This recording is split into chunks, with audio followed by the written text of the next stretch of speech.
Wade, which had 3 trimesters. First time is between the woman and the doctor. Second time is between the doctor and an extreme situation.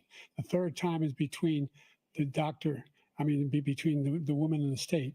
The idea that the politicians, that the founders wanted the politicians to be the ones making decisions about women's health is ridiculous. That's the last. No politician should be making that decision. A doctor should be making those decisions. That's how it should be run. That's what you're going to do. And if I'm elected, I'm going to restore Roe v. Wade. So that means he can take the life of the baby in the 9th month and even after birth, because some states, Democrat run, take it after birth. Again, the former governor of Virginia, put the baby down, then we decide what to do with it. So he's willing to, as we say, rip the baby out of the womb in the 9th month and kill the baby. Nobody wants that to happen, Democrat or Republican. Nobody wants it to happen. That is simply not true. The Roe v. Wade does not provide for that. That's not the circumstance. Only if a woman's life is in danger, she's going to die. That's the only circumstance in which that can happen. But we are not for late-term abortion, period, period, period.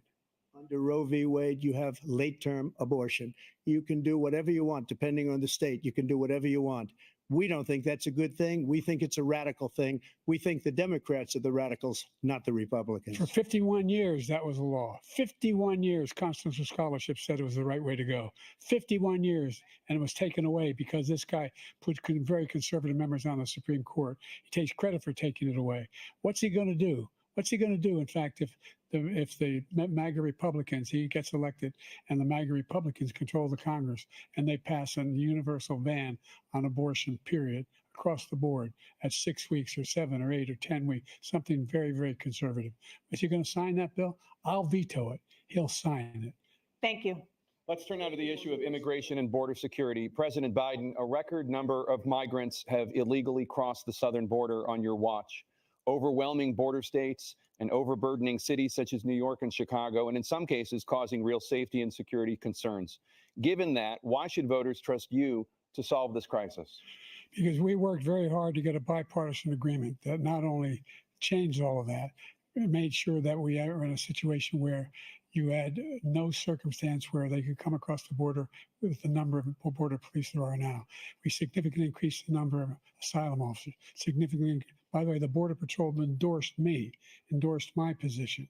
In addition to that, we found ourselves in a situation where when he was president, he was separating babies from their mothers, putting them in cages, making sure the families were separated. That's not the right way to go. What I've done since I've changed the law, what's happened? I've changed it in a way that now you're in a situation where there are 40% fewer people coming across the border illegally. That's better than when he left office. And I'm going to continue to move until we get the total ban on the total initiative relative to what we're going to do with more Border Patrol and more asylum officers. President Trump?